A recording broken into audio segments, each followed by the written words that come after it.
ഒരു കാലത്ത് എൻ്റെ വീട്ടിലെ സ്ഥിതി എന്താണെന്ന് അറിയാമോ? രാവിലെ കണ്ണ് തുറന്നാൽ തുടങ്ങുന്നതാണ് വഴക്ക്. ചെറിയൊരു കാര്യത്തിന് മതി എനിക്ക് ദേഷ്യം വരാനായിട്ട്. ഷോർട്ട് ടെമ്പേർഡാണ് ഞാൻ. ആ ദേഷ്യത്തിൽ ഞാൻ പറയുന്ന വാക്കുകൾ കേട്ട് എൻ്റെ പ്രിയപ്പെട്ടവർ കരയുന്നത് ഞാൻ കണ്ടിട്ടുണ്ട്. അന്ന് ഞാൻ വിചാരിച്ചത് എൻ്റെ ഭാഗമാണ് ശരി, അവർക്ക് എന്നെ മനസ്സിലാകുന്നില്ല എന്നാണ്. പക്ഷേ ഒരിക്കൽ, അല്ലെങ്കിൽ ഒരിക്കലെന്ന് എനിക്ക് പറയാൻ പറ്റത്തില്ല, കുറേ നാളുകൾക്ക് ശേഷം ഞാൻ സ്വയം ചോദിച്ചു, ഈ വഴക്കുകൾ കൊണ്ട് എനിക്ക് എന്ത് കിട്ടി? സമാധാനം പോയി, ഉറക്കം പോയി, പ്രിയപ്പെട്ടവർക്ക് എന്നോട് സംസാരിക്കാൻ തന്നെ ഇഷ്ടമല്ലാതായി, അല്ലെങ്കിൽ അവർക്ക് പേടിയായി. അവിടെ നിന്നാണ് ഞാൻ മാറാൻ തീരുമാനിച്ചത്. ഇന്ന് എൻ്റെ ലൈഫ് ശരിക്കും കിടിലാണ്. ആ മാറ്റത്തിന് എന്നെ സഹായിച്ച, ആരെയും പിടിച്ചിരുത്തുന്ന 5 ടെക്നിക്കുകളാണിത്. ഇത് നിങ്ങളുടെ ജീവിതം ഇതുപോലെ വഴക്കിടുന്നവരാണ് നിങ്ങളെങ്കിൽ തീർച്ചയായിട്ടും മാറ്റാൻ സാധിക്കും. ഒന്നാമത്തത്, നമ്മൾ ദേഷ്യം വരുമ്പോൾ ആലോചിക്കാതെ പ്രതികരിക്കും. റിയാക്റ്റീവാണ്. അതുകൊണ്ട് തന്നെ നമ്മൾ പറയുന്നതിന് മുന്നേ, എന്തെങ്കിലും ഒരു കാര്യത്തിന് എടുത്തടിച്ച് പറയുന്നതിന് മുമ്പ് ഒരു 5 സെക്കൻഡ് ഗ്യാപ്പെങ്കിലും ഇടാൻ തീരുമാനിക്കുക. മറ്റേയാൾ ഒരു മോശം വാക്ക് പറഞ്ഞാൽ ഉടനെ തിരിച്ച് പറയാൻ നമ്മുടെ നാവ് തരിച്ചുകൊണ്ടിരിക്കും. അവിടെ ഒരു 5 സെക്കൻഡ് റൂൾ നമ്മളൊന്ന് പരീക്ഷിക്കുക. ഒന്ന് ദീർഘമായി ശ്വാസം എടുക്കുക. ആ 5 സെക്കൻഡ് കൊണ്ട് നിങ്ങളുടെ തലച്ചോറിന് ചിന്തിക്കാൻ സമയം കിട്ടും. ഇപ്പോൾ ഞാൻ ഇത് പറഞ്ഞാൽ കാര്യങ്ങൾ വഷളാകുമോ എന്ന് ആ സെക്കൻഡുകൾ നിങ്ങളോട് ബ്രെയിൻ പറഞ്ഞു തരും. അപ്പം അതനുസരിച്ചിട്ട് നിങ്ങൾക്ക് അവിടെ വഴക്ക് കുറയ്ക്കാനായിട്ട് സാധിക്കും. സെക്കൻഡ്, യു അറ്റാക്കിന് പകരം ഐ ഫീലിംഗ് കൊണ്ടുവരണം. എന്താണെന്നല്ലേ, നമ്മളെപ്പോഴും വിരൽ ചുണ്ടുന്നത് മറ്റൊരാൾക്ക് നേരെയാണ്. അതായത് വഴക്ക് നടക്കുമ്പോൾ ഒന്നിലധികം ആൾക്കാരുമായിട്ടോ ഒരു സൈഡിൽ നമ്മൾ ഒറ്റയ്ക്കാണ്, ബാക്കിയുള്ളവരെല്ലാം നമ്മുടെ മറു സൈഡിലായിരിക്കും. അപ്പം എപ്പോഴും നീ കാരണമാണ് ഇത് നടന്നത് എന്ന് നമ്മൾ എപ്പോഴും വിരൽ ചൂണ്ടിക്കൊണ്ടിരിക്കും. നിനക്കൊന്നിനും ഉത്തരവാദിത്തമില്ല. ഇങ്ങനെ കേൾക്കുമ്പോൾ ആരും തിരിച്ച് നമ്മളോട് ദേഷ്യപ്പെടും, ഇല്ലേ? ഉദാഹരണത്തിന്, നമ്മുടെ പാർട്ട്ണർ ഒന്ന് വൈകി വരികയാണ്.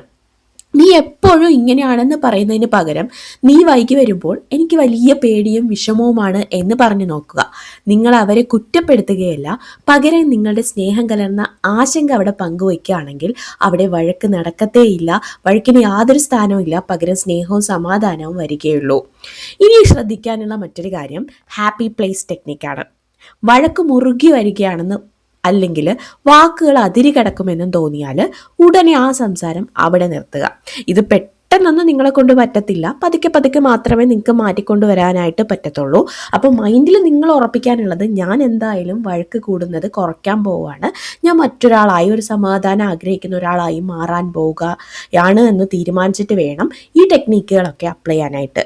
അപ്പോൾ വഴക്ക് മുറുകി വരികയാണെന്നും വാക്കുകൾ അതിരി കിടക്കുമെന്നൊക്കെ തോന്നുകയാണെങ്കിൽ ഉടനെ ആ സംസാരം അവിടെ സ്റ്റോപ്പ് ചെയ്യുക. നമ്മളിപ്പോൾ ദേഷ്യമാണ്, നമുക്ക് കുറച്ച് സമാധാനത്തിൽ സംസാരിക്കാം എന്ന് പറഞ്ഞ് അവിടെ നിന്ന് മാറണം. ആ സമയം കൊണ്ട് നിങ്ങളുടെ പ്രിയപ്പെട്ട ഒരു പാട്ട് കേൾക്കുകയോ, അല്ലെങ്കിൽ പുറത്തുനിന്ന് ഇറങ്ങി നടക്കുകയോ, നിങ്ങൾക്ക് ഇഷ്ടപ്പെട്ട എന്തെങ്കിലും കാര്യം ചെയ്യുകയോ ചെയ്യുക. ആ സമയം കൊണ്ട് ദേഷ്യമൊക്കെ ആറി തണുത്ത് കാണും. ദേഷ്യം ആറി തണുത്ത ശേഷം സംസാരിക്കുകയാണെങ്കിൽ 90% വഴക്കുകളും പരിഹരിക്കപ്പെടുമെന്നാണ് ഒരുപാട് എക്സ്പീരിയൻസ്ഡ് ആയിട്ടുള്ള ആൾക്കാർ പറയുന്നത്. അടുത്തത്, പണ്ടത്തെ ഫയലുകൾ തുറക്കാതിരിക്കുക.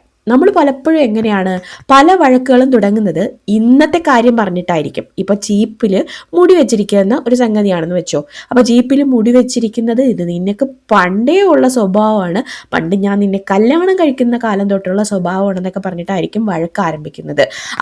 അതായത് അവസാനിക്കുന്നത് 5 വർഷം മുമ്പ് നടന്ന കാര്യത്തിലായിരിക്കും ഈ വഴക്ക് ചെന്ന് അവസാനിക്കുന്നത്. ഇതൊരു ഭയങ്കര അബദ്ധമാണ്. ഇപ്പോൾ ഉപ്പ് കൂടിപ്പോയതിന് വഴക്ക് പറയാണ്. പണ്ട് ചായക്ക് മധുരം കുറഞ്ഞ കാര്യം പറഞ്ഞിട്ടായിരിക്കരുത് ഇപ്പോൾ ഉപ്പ് കൂടിപ്പോയതിന് വഴക്കിടുന്നത്. ഇപ്പോൾ നടന്ന പ്രശ്നം ഇപ്പോൾ തീർക്കുക. പഴയ കാര്യങ്ങൾ ചർച്ച ചെയ്യാൻ മറ്റൊരു സമയം കണ്ടെത്തുക. വഴക്കിനിടയിൽ ഈ പഴയ കാര്യങ്ങൾ കൊണ്ടുവരികയേ ചെയ്യാൻ പാടില്ല. മറ്റൊരാളെ ഈ വഴക്കിനിടയിൽ, നിങ്ങൾക്ക് ഇഷ്ടമല്ലാത്ത ഒരാളെ വഴക്കിനിടയിൽ പിടിച്ചിടുകയും ചെയ്യരുത്. അടുത്ത ടെക്നിക്ക്, വിജയമല്ല സമാധാനമാണ് വലുത്. Peace over ego. നമ്മൾ എപ്പോഴും വഴക്കിടുന്നതിൻ്റെ കാരണം എന്താണ്? ഈഗോ ജയിക്കാൻ വേണ്ടിയിട്ടാണ്. വഴക്കിടുമ്പോൾ നമ്മളൊരു യുദ്ധത്തിൽ ജയിക്കാൻ നോക്കുന്ന പട്ടാളക്കാരെ പോലെയാണ്.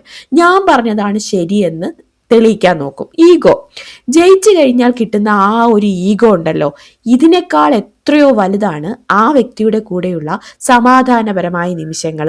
ശരിയാണ്, എനിക്കും തെറ്റുപറ്റിയിട്ടുണ്ട് എന്ന് ഒന്ന് സമ്മതിച്ചു കൊടുത്തു നോക്കൂ. അവിടെ ആ യുദ്ധം അവസാനിക്കും. തോറ്റു കൊടുക്കുന്നതൊരു വീക്ക്നെസ് അല്ല, അതൊരു പക്വതയാണ്. എൻ്റെ ജീവിതം മാറിയത് ഈ ടെക്നിക്കുകളൊക്കെ യൂസ് ചെയ്തിട്ടാണ്. ഇന്നെനിക്ക് സത്യം പറഞ്ഞാൽ ആരെടുത്തും ദേഷ്യമില്ല, എല്ലാവരുടെ അടുത്തും സ്നേഹം മാത്രമാണ്. നിങ്ങളെപ്പോഴും പഴയ എന്നെപ്പോലെ വഴക്കിടുന്ന ആളാണെങ്കിൽ, അല്ലെങ്കിൽ ഒരു ശത്രുക്കളുടെ ബക്കറ്റ് ലിസ്റ്റ് തന്നെ നിങ്ങൾക്കുണ്ടെങ്കിൽ, ഇന്ന് തന്നെ നിങ്ങൾ ഈ മാറ്റത്തിന് തുടക്കം കുറിക്കണം. വിശ്വസിക്കൂ, സമാധാനമുള്ള ലൈഫ് എന്ന് പറയുന്നത് വേറെ ലെവലാണ്. അതിന് ശത്രുത പാടില്ല, വഴക്കുകൾ പാടില്ല, എപ്പോഴും സമാധാനവും സന്തോഷമാണ് വേണ്ടത്. നിങ്ങളുടെ ജീവിതത്തിൽ വഴക്കുകൾ കുറയ്ക്കാൻ നിങ്ങൾ പരീക്ഷിക്കുന്ന വഴികൾ എന്തൊക്കെയാണെന്ന് തീർച്ചയായിട്ടും താഴെ കമൻറ്റ് ചെയ്യുക. നിങ്ങളുടെ ഒരു കമൻറ്റ് ചിലപ്പോൾ മറ്റൊരാളുടെ ജീവിതം മാറ്റിയേക്കാം. വീഡിയോ ഇഷ്ടപ്പെട്ടെങ്കിൽ നിങ്ങളുടെ പ്രിയപ്പെട്ടവർക്ക് ഇത് ഷെയർ ചെയ്യുക. ഇതുപോലുള്ള ലൈഫ് ചേഞ്ചിങ് വീഡിയോകൾക്കായിട്ട് ജസ്നാസ് ഇൻസ്പയറോ സബ്സ്ക്രൈബ് ചെയ്യുക. Thank you.